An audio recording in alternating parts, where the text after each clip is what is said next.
IVM.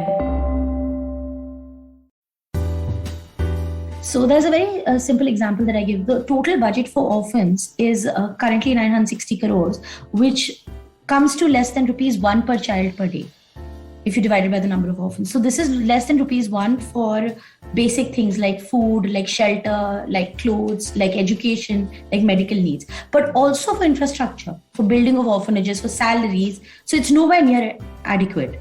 On the other hand, something simple as educational schemes for other children who are considered weak, and surprisingly orphans are to the tune of 8,000 crores.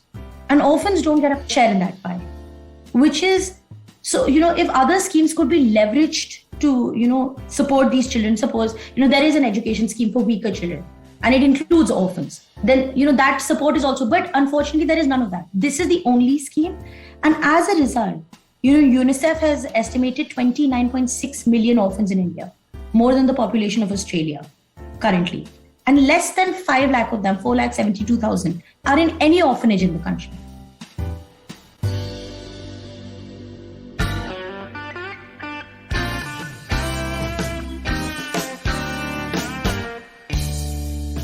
Hello and welcome to the Filter Koffee podcast. There are more than 30 million orphans in India, according to a recent UNICEF study. That is a tad more than the entire population of Australia and is about 5% of all of India's youth. And this is probably just the part of it that is accounted for. In spite of all this, we do not have any legislation that guarantees the rights of these orphans to education or employment, even though they're obviously weaker than the weakest sections of our society. Not to mention the conditions in which they live in or their almost non-existent access to healthcare. So practically, India's orphans have been abandoned twice. Once by their family and once by the country. My guest, Poulomi Pavini Shukla, is a Supreme Court lawyer who has taken it upon herself to champion the cause of orphans in India. When we say orphanage, we tend to imagine small children abandoned in a place that is taken care of by well-meaning people or NGOs. We very rarely think of them as young adults who want to go to college from these places, or even what they are supposed to do for a living when they turn 18 and need to leave these homes. The public interest litigation Poulomi tabled a few years back speaks exactly to this. It is already forcing state governments to recognize them as an entity and in some cases even provide reservation. I found speaking to Poulomi an inspirational experience, and her approach to this cause, which is of course her personal crusade, is as emotional as it is analytical. Her 2015 book, Weakest on Earth, is one of the strongest documentation of this subject. And in case you're wondering, this Supreme Court lawyer is all of 29 years old. I spoke to her about her PIL, the economics of orphanages in India, and what she dreams to achieve at the end of all of this. Stay with us. We'll be right back on the Filter Koffee podcast.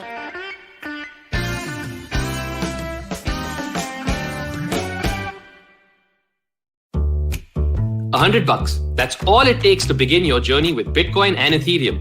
No, really. With CoinSwitch, you can start investing in over 100 cryptocurrencies with just 100 rupees. On top of that, there are zero charges for deposits and withdrawals, so you can trade, buy, sell, however and whenever you want. All of this, plus their extremely intuitive interface, makes CoinSwitch the perfect app for beginners in the crypto space. But don't take my word for it. Just download CoinSwitch for free and try it out for yourself. If you'd like more information on cryptocurrencies, tune into a show about crypto with me, Rohan Joshi, my new adventure on IVM podcasts. CoinSwitch, kuch to badlega. Welcome to the Filter Koffee podcast, Poulomi. Where are you talking to us from? I'm talking to you from Lucknow, which is, wonderful.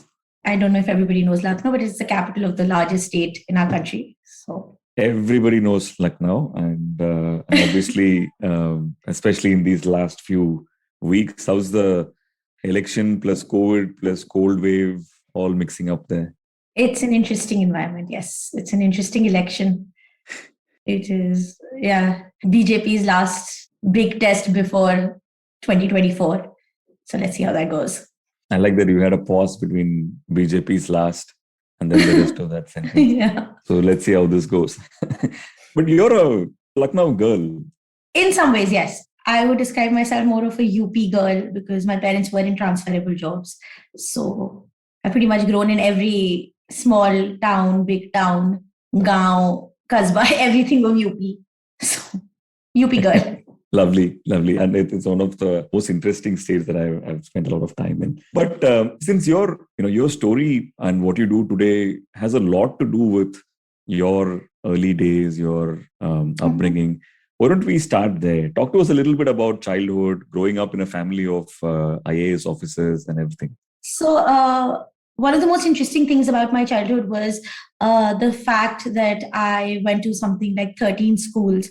And contrary to how it sounds, I was not kicked out or, punished for indiscipline, even though We'll I'm not trust you, claiming, I'm not claiming to be the most disciplined child, but yeah, it never went to that. I went to a lot of schools. And that as a result, I think generally inculcated in me an ability to make friends very easily because it was a necessity. I mean, you just, unlike most people, I didn't have school friends who were the same from class 2 to class 12. You were just picked up and, you had to leave. And also inculcated in me a sense to sort of figure out an empathy towards other people, which is, I think, one of the bigger reasons why I got so affected by something that I think so many people see, but maybe, don't think so deeply about. Yeah, that. And for a very long time, I didn't know what the IS meant. I mean, my parents were very good that way that, I didn't have this sense of that I'm a bureaucrat's daughter or anything. I knew they did jobs. For a while, they were posted apart. So I thought, I saw Parent Trap at that time. I thought, they might get divorced. We might get 2 birthday parties. That was the only time my parents sat me down and told me, no, that's not happening. We are very much married. We just do jobs in which we stay apart. So don't get your hopes high. You're getting 1 birthday party. That's it. So 13 schools means you guys moved multiple cities, towns, etc. When you were growing up.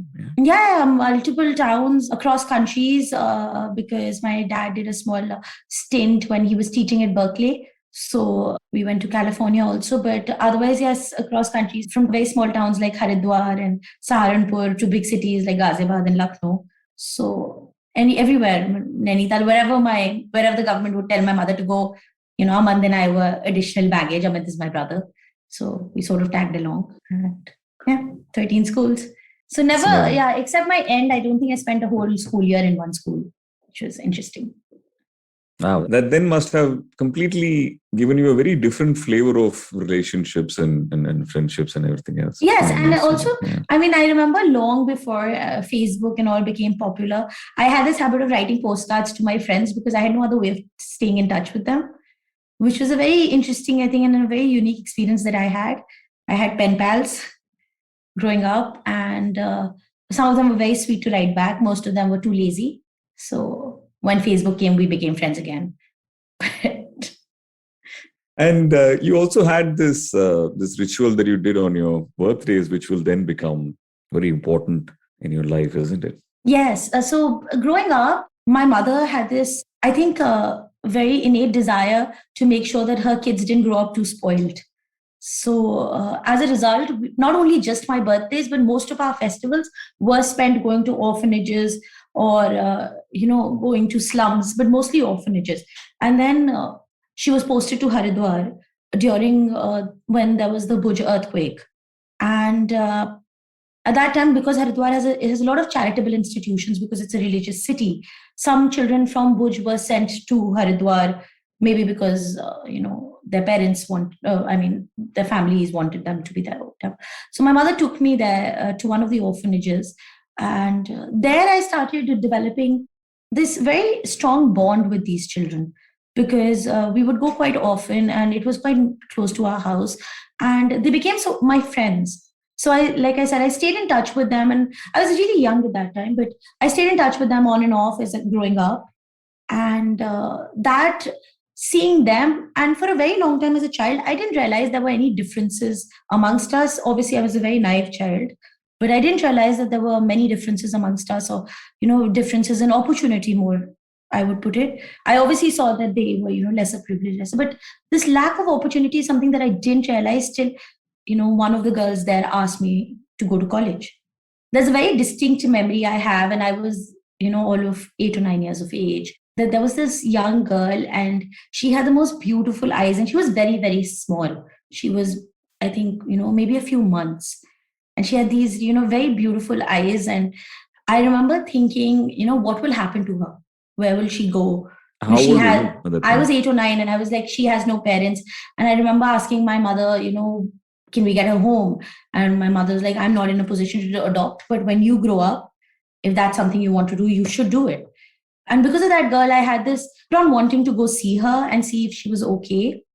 She is okay. But that sort of, increased my visits to the orphanage. And I would then, obviously, when you go to a place and there are children your age, there are lots of orphans which are unfortunately in that age group. And I would play with them, and we would play like, simple games like, Kho and all the games the kids play. And I was too naive to see that there was a very distinct lack of opportunities between us.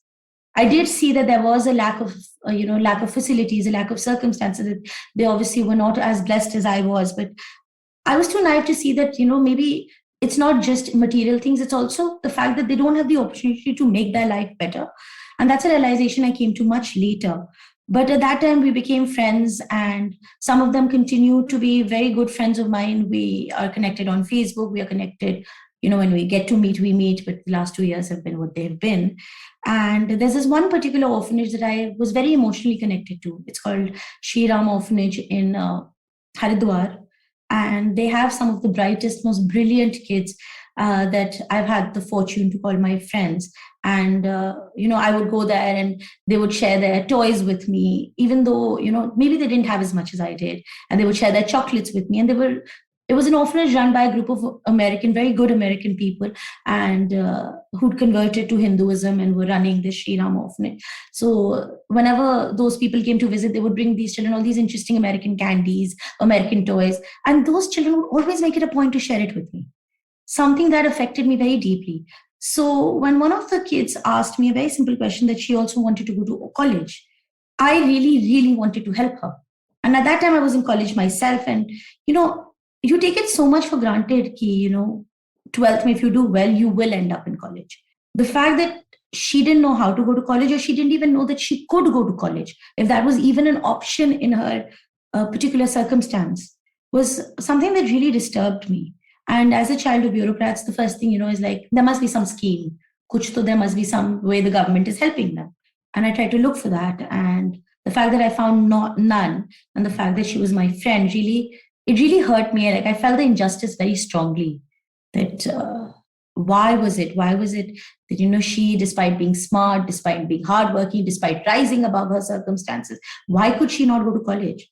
And why could somebody like me, who's had all the privilege in the world, just so easily dream about college? Why was there such a stark difference in what we were allowed to dream? And that really, that's a question that has really affected me. So that's how I think the whole thing began. People have these ideas of orphanages, right? I'm an adoptive parent, and so I've spent a lot of time in orphanages, and I know how this works, and I've seen the good and the bad of the system. You spend a lot of time, in this area, almost your entire work life. And from your vantage point, tell us the realities of how an orphanage is run in India. What is the economics of it? For example, most people listening to this will think of an orphanage as one where young children are abandoned, right? However, of course, it is also a place where they become adults, and also a place where they go to work from. Yeah. So, what's the sad thing about our country is that we don't have a definitive policy or definitive minimum standards at which an orphanage needs to be done. So I'll give an example, like education, which is a very fundamental thing, right? Is not determined by any policy on how an orphanage is supposed to be educating their children. So orphanages can choose from sending their children to school, or not sending them to school and just getting a teacher from a nearby school to teach the children whatever. There are no standards. And this is just one example of what I think is a very basic necessity for these children. And this kind of thing is the reason why these children, they are unequipped to begin with because they don't have parents, are further unequipped. And, a lot of orphanages will just not, they're also not, it's not mandatory to give children education beyond the age of 14. So a lot of orphanages will just not do it, no matter how bright the child is. They will force them or sort of, coax them into vocational learning. In a way, our orphanages are designed, because there's a lack of law, to condemn our orphan children to a blue collar job at best. And there's another dichotomy in the whole thing. Nobody above the age of 6 is eligible for adoption. So, children are only eligible for adoption up till the age of 6. Yeah. And because there's a whole social stigma around adoption, which is very funny considering we come from the land of Krishna and Lord Krishna was adopted, which is what I tell everybody. You are doing the most dharmic thing by adopting. So was Prophet Muhammad in Orphans. So, whichever religion, you are doing the best thing you can, possibly. But unfortunately, because of the social stigma, older children, even up to the age of 3, 4, stop being adopted. And once you're not adopted, you are condemned to a life which is effectively a jail. A lot of orphanages, for security reasons, for other reasons, will not allow their children to leave ever. For functions, forget about watching a movie or going to the zoo. So they grow up. And as you grow up, you need more input because at the age of 18, unfortunately, you are turned out on the street. There is something called an aftercare program theoretically in law, but it is very, very small.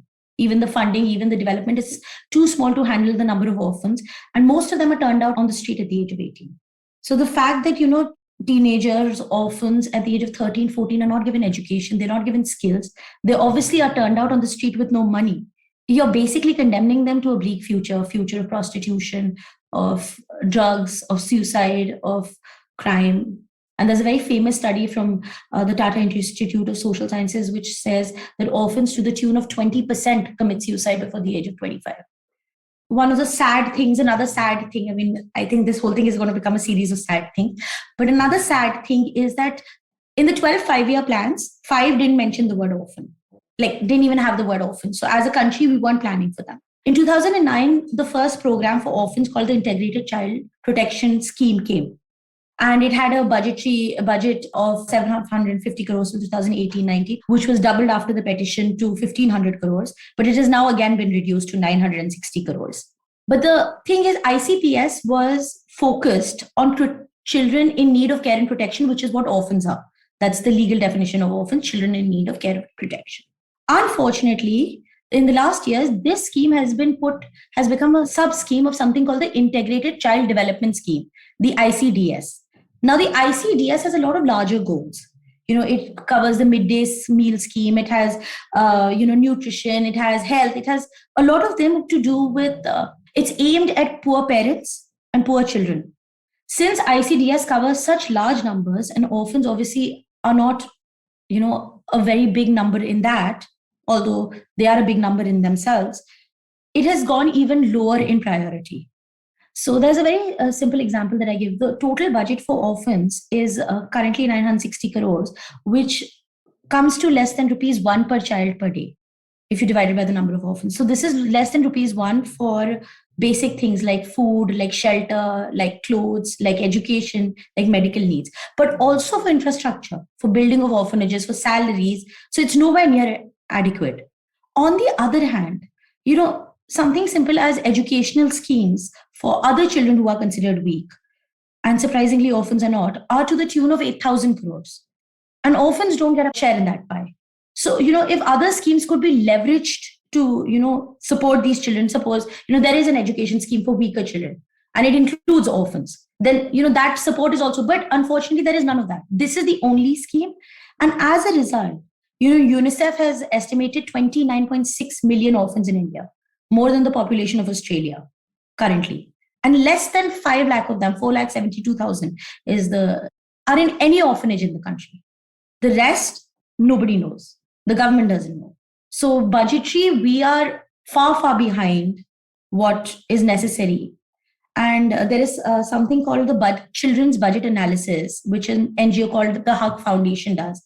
And overall, the share of children's budget has been reducing in our budget, increasingly being reduced, the percentage share of children's budget, which is unfortunate. But as a result, whatever little support these children had is also reducing. And one of the larger issues that I discussed, which is the cause of this, is that orphan children in India don't have a legislation of their own. We are one of the very few countries that doesn't have a single act for orphan children.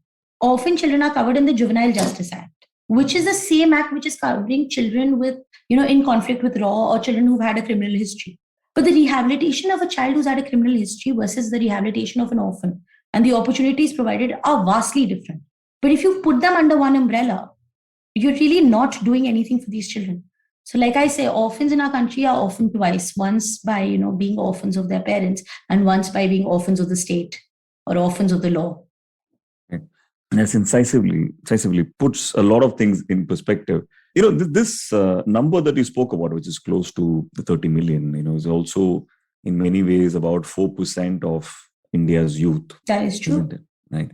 And you mentioned how a lot of the schemes that we develop as a country for children do not cover orphans. Can you double click a little bit on where we as a country are completely blindsided, or how are they excluded from this? I'll give you a very stark example. The right to education mentions, a series of weak children, disabled children economically. It doesn't mention orphans. We have excluded orphans. I mean, although they are technically covered, but in the definition of the act, we have not included orphans. So when we were making the act, we didn't think that orphan children existed or were weak enough to be included in the right to education. And as a result, this has a lot of practical implications because, when orphanages try and get their children admitted in a good school, they're like, oh, they're not included. Why would we admit them? Who is going to fight for these children saying that they're technically included or go to court against them? They have no parents. And that is, this is one of the examples when, you ask about exclusion. And so far, there are so many schemes for other children who are considered weak, and rightfully so. Schemes for pre-matric scholarship, post-matric scholarship, for coaching to get into college, for coaching for jobs, for, small loan schemes, small grants to start business. There's nothing for orphans, not one scheme. So when you are supporting children that you would consider weak, how are orphans not weak? And why are they, why don't you think about them? Obviously, the reason is that they are not a vote bank in themselves. But unfortunately, in a democracy, what is not part of public discourse doesn't really happen. And orphans have not been part of our public discourse for a very long time. How accurate is this 29 million number? Because I would assume, like all estimates in a country like India, there is also some part of this entire problem that is undocumented or unaccounted for, right? What's your take on that? And my second question is, India turned a corner when it comes to adoption a few years back when it launched CARA as the central agency to manage all adoptions in this country, right? And as an adoptive parent, I have used CARA as a system to adopt our daughter, and I've seen the good and the bad of it. But I would love to know what your point of view on CARA is. So, first part of the question, the 30 million number. The number is, I would say, fairly accurate because UNICEF isn't the first or the only study to have done it. I remember when I was writing my book, at that time, the number was 2.25 million. And that was conducted by several independent studies, including the National Family and Health Survey that expanded the National Family and Health Survey, which is one of the very few surveys which had accounted for orphan children. For example, in our census, we are one of the very few countries that does not have an official number for our orphan children. So they are all, after all, estimates. So the number is fairly correct. As far as CARA, so CARA began as a system to root out the evils of adoption. A lot of our country, for a very long time, adoption was very, haphazard, it didn't have a, set of rules. And as a result, there was a lot of unsavory happenings, children being adopted for the wrong reasons, especially girls. And so it was done to do that. But however, I do think that they went a little overboard in, putting in the strict, putting the checks and balances in a way that CARA itself has become a very torturous and a long process for people. Instead of making adoption easier, in some ways, it's made it difficult. And it also leads people to getting disheartened. It's okay. I mean, I would say it's okay to wait 9 months, 10 months, even a year for a child, because even if you were having a biological child, you would wait for 9 months. That is, if you conceived immediately. But, when waiting times go up to 2 years or so, then people get disheartened and they get scared of this process. And instead of doing it legally, they'll try and find a jugaad method or a illegal method, which is now hampering these children. Also, a lot of children age out of adoption in the meanwhile. So it's not like, we have lesser children and lesser adoptive parents. We have a lot of children and we have a lot of adoptive parents, but still the process is slow. So obviously there is something which is going wrong. But what is it that CARA is missing? Because, definitely one can argue that things are much more streamlined in a post-Kara world than it was earlier. Was it the checks and balances which are slowing down the system? So definitely, I mean, Kara is a necessity. And, whatever form it takes, it will always be there, because without it, the world is too scary for adoption. It is a very, it is a necessity. But I feel like since it was put in place till today, they have not tweaked it. When you create a system and then you put it to test, you see that there are flaws. But if you continue with the same flaws, then, blockages are created, bureaucratic red tape is created. They have not spent time, redoing Kara or rethinking it that, okay, we did it. These were the good points. These were the bad points. This is what caused the red tape. Maybe, in some cases, the wait is too long. Maybe there are just, too many papers for parents to collect sometimes, which, when you're educated and you are affluent, it's easy. But when you're not so affluent, and I believe those people should also have a chance to adopt. Just because you're not the most affluent person doesn't mean that you will not give the child a good life. Better than an orphanage is not too much to ask for. So, they've not tweaked those tiny, small things. They've not done an overall rehaul of Kara, which was, which is necessary, I think, 5 years into a system being placed or 10 years into a system being in place. But unfortunately, they haven't done that. And as a result, the bureaucratic deadlocks, which may have taken the first person who adopted 1 month or 2 months, it sort of collects together. The same thing that we're facing in our courts. When there are red tape, it just it starts becoming like a pile up on a highway. Yeah. Kara is facing essentially that pile up in a highway. Right. 1 person, 2 person, everybody's getting slowed down the road, and the people at the end are getting slowed down very much. Yeah. So, I should have done this earlier, but Kara, for the uninitiated, is Central Adoption Resource Authority.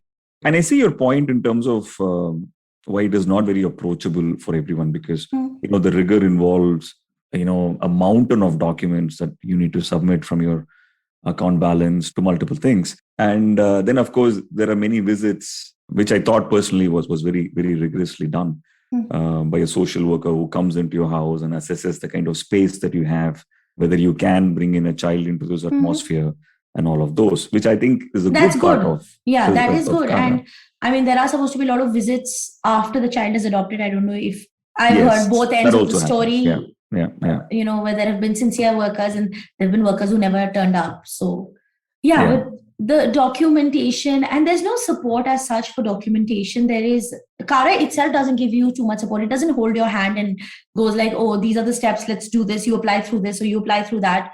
They expect you to have done most of the work and come to them, which is fine. Yes. But there is nobody else giving that support. There's no other government resource agency which is giving that support.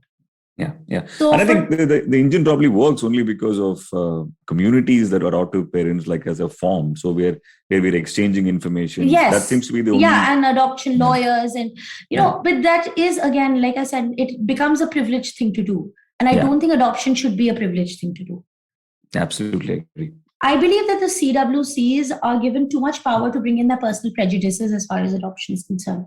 So while in law, an unmarried female or an unmarried man or a divorcee would be able to adopt, if there is a personal prejudice in the CWC, they'll say no, which I don't think is something that should be allowed, or should be, that much personal prejudice in what is effectively a quasi-judicial process should not be, there shouldn't be space for that much.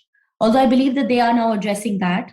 But still, I mean, there is a lot of space for personal prejudice, which is why also a lot of parents, tend to wait too much or get rejected for the most frivolous reasons, which is unfair.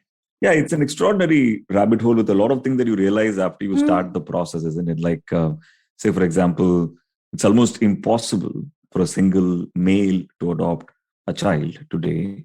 True. And of course, it's much easier, for example, if you're adopting siblings than if you're adopting a single child. Children. Yeah.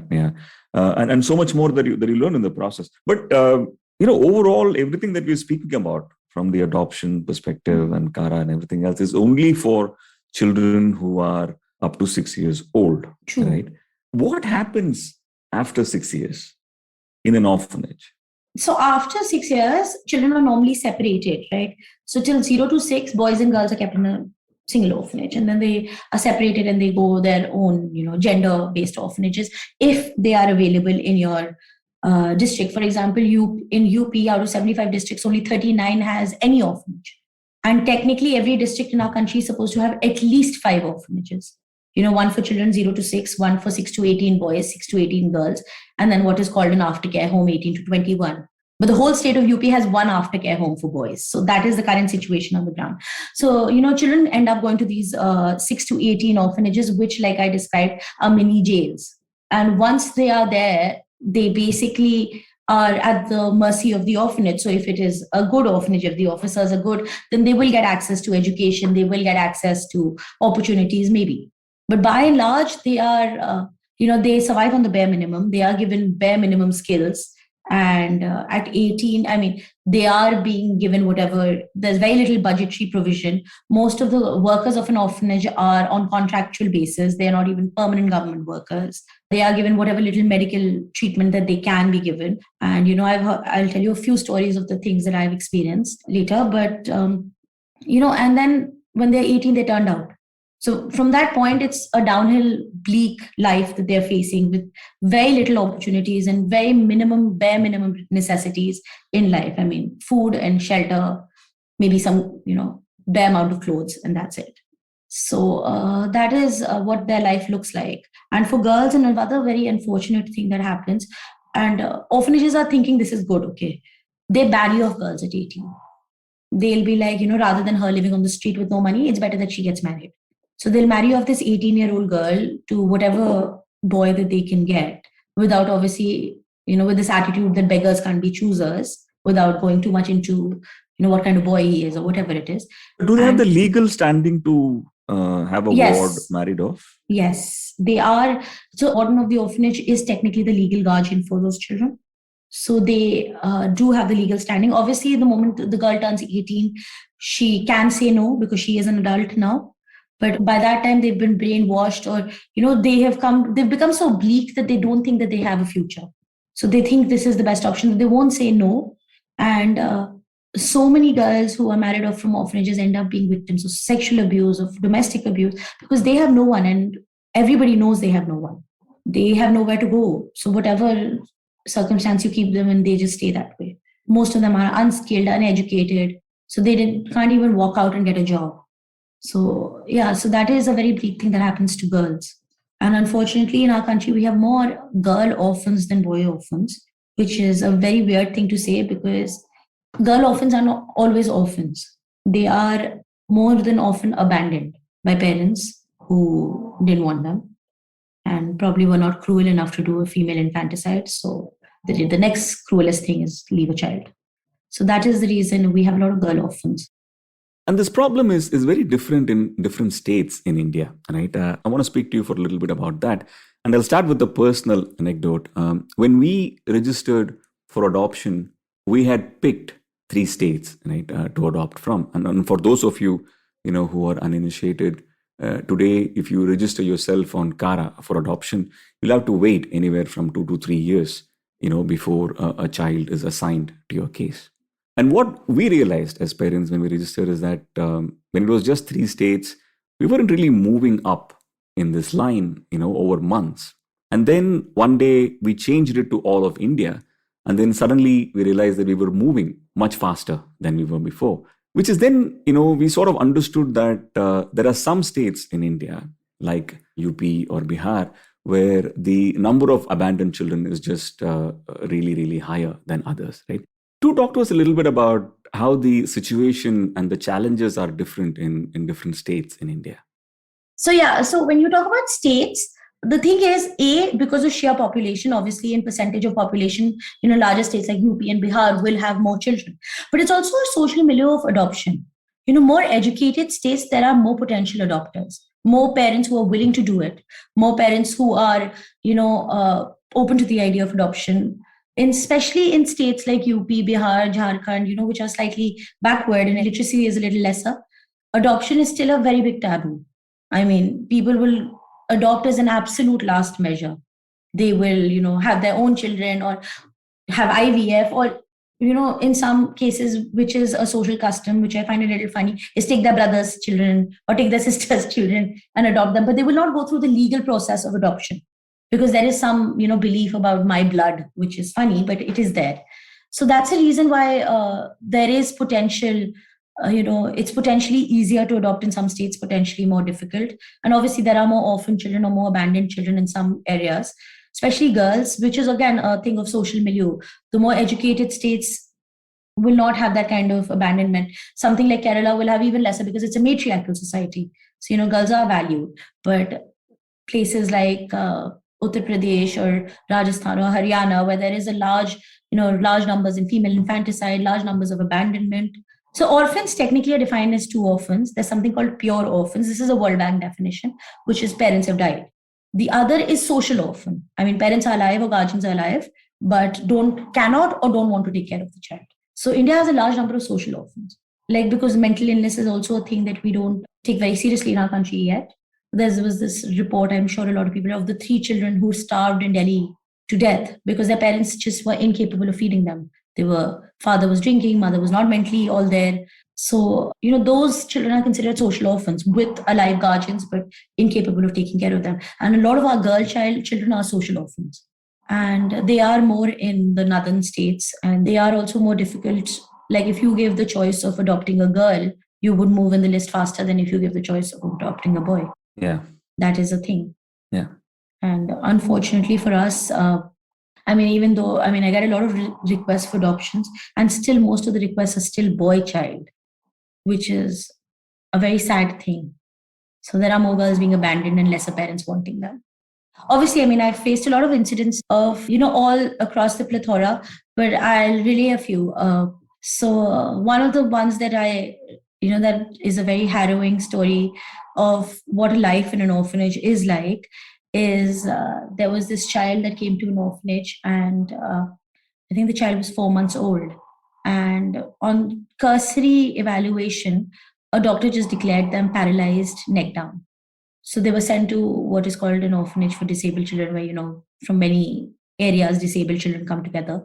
And this child was put on the floor and spent 4 years just on the floor in one position, staring at the ceiling with, no medical intervention because of one cursory report. And then, somebody I know got involved and they told me, and then we got the child checked. And what he had was a very simple tumor that needed a very simple operation. And this child, had spent 4 years of his life staring at a ceiling on a 2 foot by 2 foot kind of, I wouldn't even call it a mattress, just being cleaned 3 times a day and being fed 3 times a day, all because this is the standard of medical care in our orphanages. And this is one story. If you go to an orphanage for disabled children, if you ever have the gumption to do that, and I always tell people, think twice before doing it because it is truly heartbreaking. You will find, rooms full of these children just lying and staring at the ceiling for, 14 years, 15 years of their life. They're just there, like, vegetables. And nobody's bothering to find out whether they can be made better or not. Another incident that, in girl orphanages, often girls come who are victims of POXO. So there was this one girl. You want to explain for the uninitiated what POXO is? So POXO is the Prevention of Sexual Offences Against Children. It is a very strong and a stringent law in our country. But a lot of girls are victims of POXO. So, even if a girl has consensual sex with an adult and she's under the age of 18, she is still considered a victim of POXO. But these are not the girls I'm talking about. A lot of girls come there in orphanages who are, who've been raped and their families have rejected them. Or, there was this one girl who came to this orphanage, and because she was a class 6 child who had an ice cream with a boy, so her father threw acid on her. So now the point is not that these girls come. The sad part is that these girls are considered, for some reason, runaway threats. And these girls are especially not allowed to go to school. So if there is an orphanage where there are girls and there are girls who are allowed to go to school, these girls will not be allowed. And there is no counseling, there's no rehabilitation. Some orphanages may be able to afford a counselor, most will not. So these girls come from this trauma, are put in this alien situation, and are given no tools to go back to society. And then at 18 are either married off or just, turned out on the street. So when you were talking about, life in an orphanage, these are, very strong. These are the kind of stories that you come across. There was this one boy that I came across, and he had gotten 97% in his class 12. 97% from an orphanage is a very, very big deal. I mean, 97% from a fully, fully privileged position is a big deal. It's a big deal. Yeah, but from an orphanage is an humongous deal. And that child didn't have the money to buy a form for college. So he's working at a dhaba to collect money to buy a form for college. So, this child didn't know what to do. He had nowhere to ask for support. His orphanage, he was very grateful that after turning 18 and he was working at this dhaba, his orphanage allowed him to sleep on the floor outside, I mean, in the angan at night. He was very grateful for that because at least he had a place to sleep. That was it. He didn't expect, officials of the orphanage to either take his case ahead or help him go to college. He didn't even have those dreams. And these are some of the stories. There are obviously many more. There is this one story this is one of the earlier things that I cannot forget, is this child who was dumped in Lucknow in an orphanage near my house, whose face was eaten by rats because she was thrown by her father in the Nagarpalika dumpster. And for 3 days, this child remained there while her face was being eaten by rats. This tiny 5-day baby, 6-day baby. How she survived is a miracle. But, there are horror stories like that, but they go from there to obviously happy stories. I wouldn't say that there are no happy stories. There are some very happy stories, but most of them are very horrific and very heartbreaking. And I remember, one Diwali I went to an orphanage and I asked these children what they wanted. And whatever they wanted, toys, food, whatever. And they asked me for warm socks. That was what they wanted. Amongst all the things in the world, they wanted warm socks because the state issued, kambals or, the covers they were getting were too small to cover at least the older children's full body. So their feet would stay cold in the night. And when you think of these things, it really breaks your heart. That was just absolutely devastating. And probably we should take a small break here because I'm sure it was as devastating for me as it is for the audience listening to this right now. When we come back, I want to talk to you about the public interest litigation that you filed in 2018 and some of the changes that you're forcing in the system. Stay with us. We'll be right back on the Filter Koffee podcast. Hey, it's been another great week on the IVM Podcast Network. On Think Fast, Varun and Suchita talk to Shefali Bhatt. She's the tech and culture reporter from The Mint. She gives her views on meme culture, the creator economy, and other internet trends. Check out our new podcast on parenting, Big Talk About Tiny Humans. In the first episode, hosts Devi Shobha and Meghna stress on the importance of eating together as a family. What are the current trends amongst global investors? Viraj Nanda, co-founder of Globalize, tells Anupam all about it on Paisa Vaisa. The Simplified Gang decode all the groundbreaking things that NASA's new James Webb Telescope can do. On All Things Policy, the Takshashila folk discuss the recent Quad Summit that PM Modi was a part of. And on the Filter Koffee podcast, Karthik asks Devaya Bopanna about starting India's first DAO. Do follow us on social media. We're IVM Podcast on Twitter, Facebook, Instagram, and LinkedIn. And remember, if you're enjoying this show or any of our other shows for that matter, please do tell a friend. Don't forget to rate us on any of the platforms you're listening to us on. And also remember, you can check out a lot of our stuff on YouTube. Go to ivmpodcast.com/YouTube and you'll get a list of all the various channels that we do have. And finally, we'd like to thank our sponsors this week, Bank of Baroda and CoinSwitch Kuber. Thank you so much for making this possible. Welcome back. We're speaking to Poulomi. Poulomi, in May 2018, you filed a public interest litigation in the Supreme Court seeking judicial intervention in ensuring the right to life, the right to education, the right to equality, and the right to employment for orphans in India. You've since then almost become a flag bearer for reservation for orphans is concerned. You've since then almost become a flag bearer as far as reservations for orphans is concerned. Tell us a bit about this PIL and how it is going. To begin with, one of the things I would, when people ask me what I'm trying to do, to put it very simply, my basic goal is to raise awareness about this issue because we live in a democracy. And like I said, whatever's not part of public discourse doesn't happen. So no matter how many PIs I file or how many letters I write, I know that substantial change will only take place when, I have a whole group of people demanding the same things that I'm asking for these children. So my main goal is to raise awareness. And besides that, in that goal, we are trying to do many things which are, ranging from very small to very, local level to very large. One of the things that we are trying to do is something called an Adopt an Orphanage program. So it sounds very fancy. It is nothing very fancy. It is to encourage people, communities, to go to the nearest orphanage, once a month, once in 2 months, to interact with the children. A lot of people think that, you need to give material donations to orphanages to make a difference, but that's not true. To give time to understand these children, to give them guidance, to give them opportunities. Suppose you have a mechanic shop. Maybe you can hire a boy from an orphanage who's turning 18 and train him. That way he gets a livelihood, a place to stay, and you really changed one life.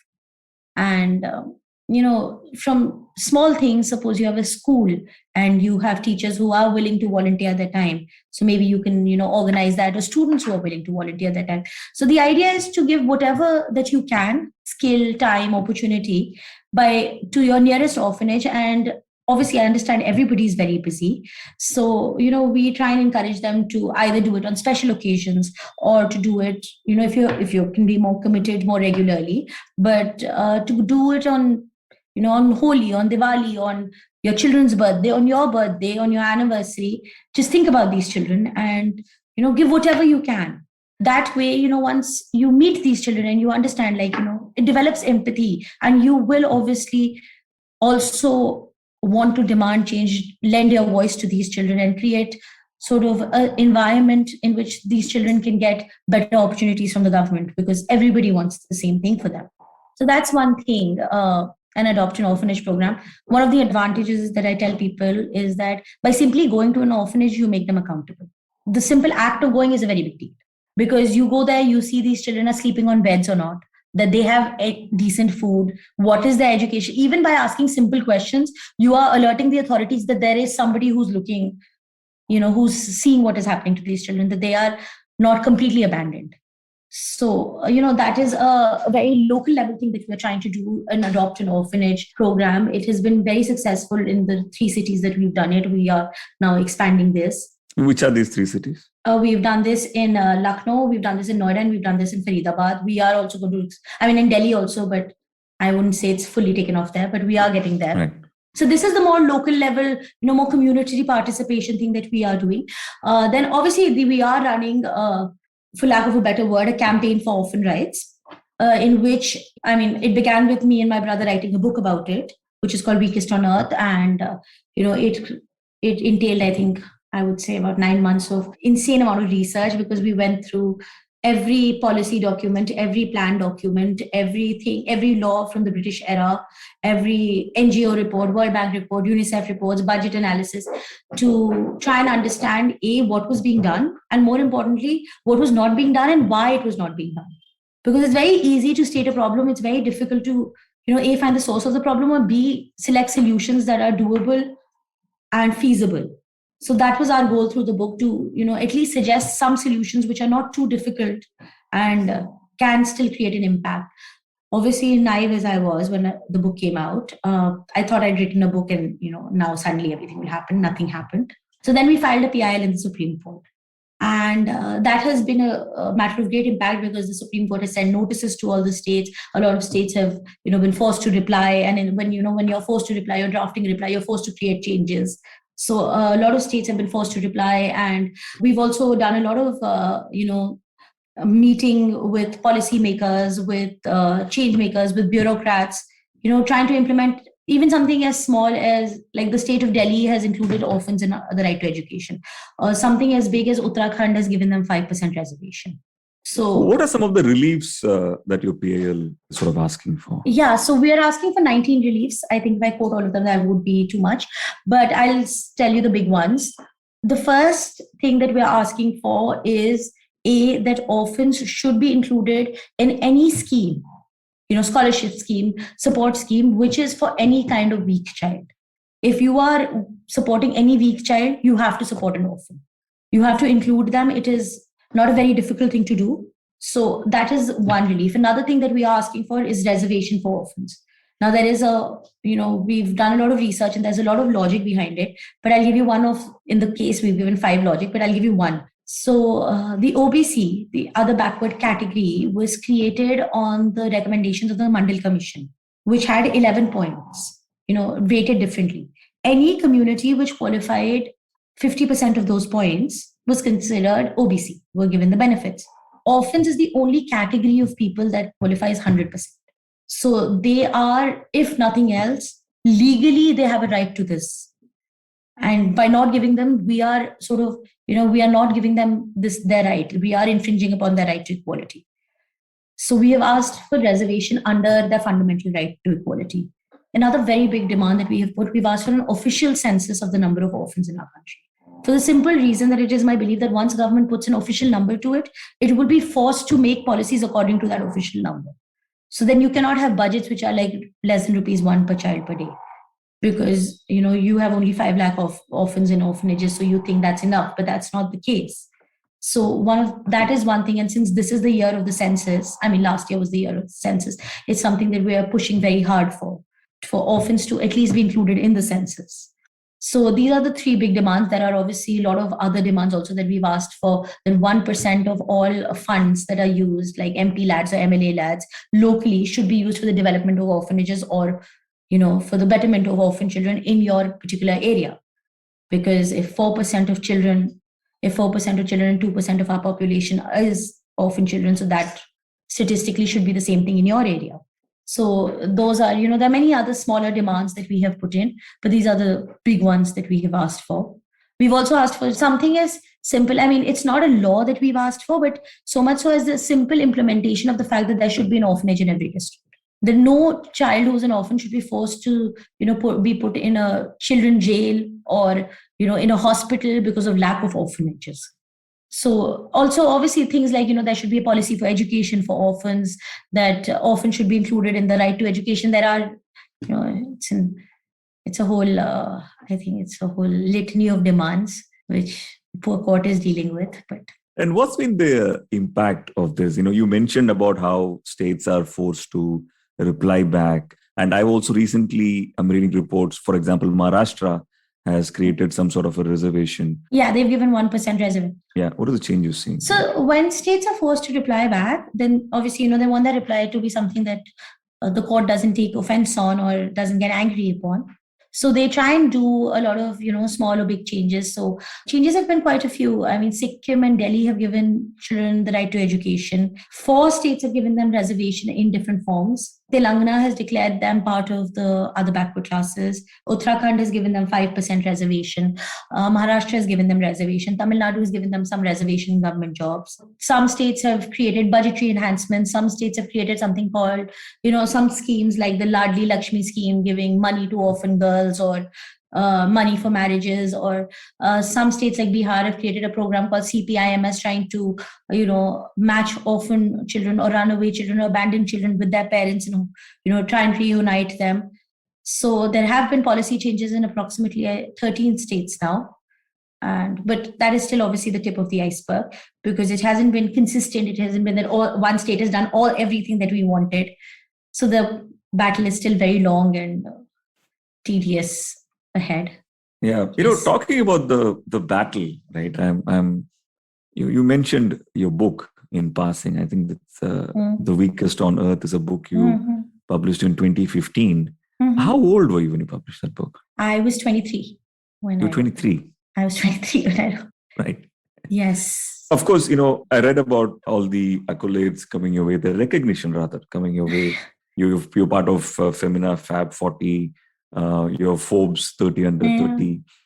But to me, what really strikes me is that for someone as young as you to take a cause and pursue it relentlessly and create this entire movement around it, right?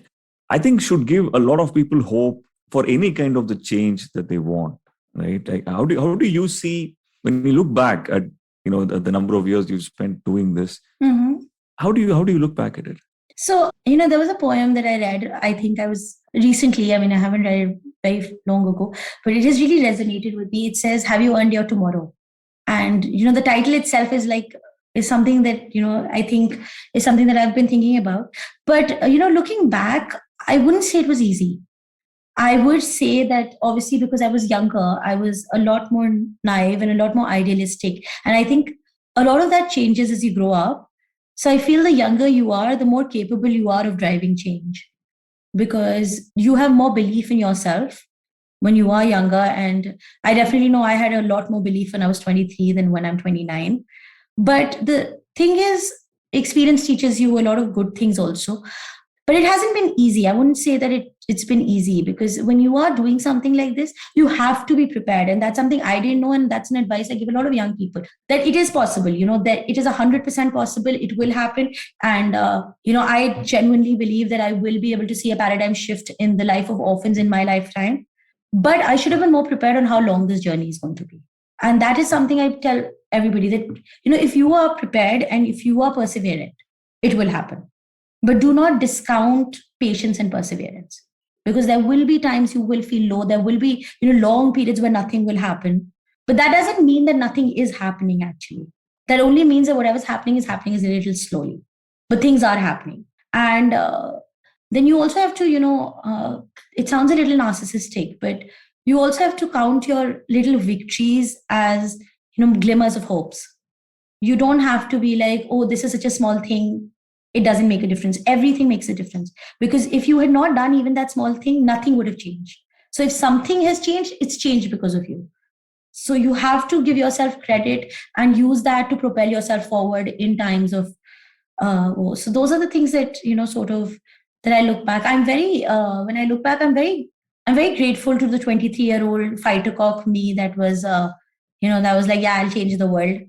But yeah, I'm very grateful that, I took it on. And despite the fact that when I published the book, nothing really, no paradigm shift happened. And I thought, no, why should I just stop there? And I should continue. And once I filed the PIL, and a lot of people started, I got my first email. I remember, I think it was 2019, saying that, Didi, because of your PIL, I got a job from an orphan child. I think that was the moment that everything changed for me. That was the moment when I decided that this was all more than worth it. And it may be a long journey, but it's a journey worth taking on. And I've got to meet some amazing people like you who've joined me. So it's been an interesting experience. And I tell every young person that, if you want to create change, go for it. It could be something as small as making sure that, the trash in your apartment or your community is going properly into Nagarpalika dustbins. Or it could be something as big as what Greta is trying to do, fight climate change. It's only a matter of perspective, but whatever you want to do it. Eventually, it will work out. I'm just putting myself in the shoes of people who are listening to this episode, right? Mm-hmm. And I'm assuming the initial emotion would be, how can I contribute to this cause, right? Mm-hmm. How can I fight this battle alongside Poulomi? For those, can you guide them with what they can do in their own small way? So, when anybody asks me that question, my normal answer is that you can don't think that you need to do much to change the life of a child. When you're walking around and you're going to a mall and you meet these children who are begging, right? And I keep telling people, just don't give them money. Give them 5 minutes of your time. Try and find out if that child is an orphan, if that child is an abandoned child, if it's a runaway child, and find out if he has parents, if he's going to school. Because if he's not doing these things, then a simple call from you to the childline number 1098 could potentially change that child's life. They would be put in an orphanage. They would be put in a system. If they're not going to school, then their parents will be counseled into sending them to school. So give them 5 minutes of your time. If you can give a little bit more, then I say visit an orphanage. Go to the one nearest to you. Go once a month. Go twice a month. Speak to those children. Give them whatever guidance. Material things is always great. You can give them old books, old clothes, new books, new clothes, whatever you want to. But more importantly, speak to them. Be their friend. Give them guidance. There's, a lot of us read this, the Muzaffarpur orphanage case where these girls were sexually abused for a very long time. And I keep telling people that, if somebody like you or me was going to that orphanage, maybe those girls didn't trust anybody to tell the truth, didn't have anybody. They were being abused by their warden, and this was the person responsible for giving them food, shelter, everything. They were at his mercy. But suppose somebody like us was going and simply just visiting regularly, maybe they would have developed a trust in us. Maybe somebody like us could have saved the life of those children, or at least, save them from sexual abuse, which would have been a very big thing. And, that is something that you can do. If you have, like I said, what we're trying to do in Adopt an Orphanage program. If you have a business, if you have an office, even if you need somebody to, just give chai or to do basic things, try and hire an orphan. And when you do that, just skill them, maybe teach them typing, maybe teach them filing, maybe, if you have a mechanic shop, teach them how to be a mechanic. Or if you have a beauty parlor, teach them, basic things. Try and give them the opportunity that you can. So it depends on how much you're willing to extend yourself. But at every step, there is change you can make. And like I like telling people, we may not be able to change the world, but each of us can change the world for one child. So, we should try and do that in our life. And the last thing that I request everybody is please raise your voice. Please raise your voice about these children. Educate yourself over the numbers, over the figures. Talk about it with friends on social media, and just create an environment in which, the rights of these children becomes a fundamental necessity for the politicians. And that is, I think, the greatest gift that we can give these children in our lifetime. That was extraordinarily beautiful and very, very inspiring. Thank you. Thank you so much. Thank you so much for taking time out for this conversation. Good luck to you and everything you're trying to achieve in this space. Thank you so much. And thank you for this opportunity.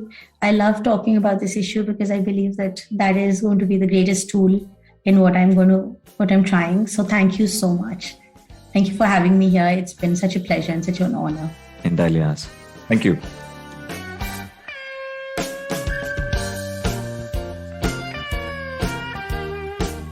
If you like this podcast, don't forget to check out other interesting podcasts on the IVM network. You can listen to us on the IVM Podcast app or ivmpodcasts.com. You can also follow us on our social media. We are at IVM Podcasts on Twitter and Instagram. And if you want to reach out to me, I am _Karthik. That's Karthik with an H on Twitter. And Filter _Koffee. That's coffee with a K on Instagram.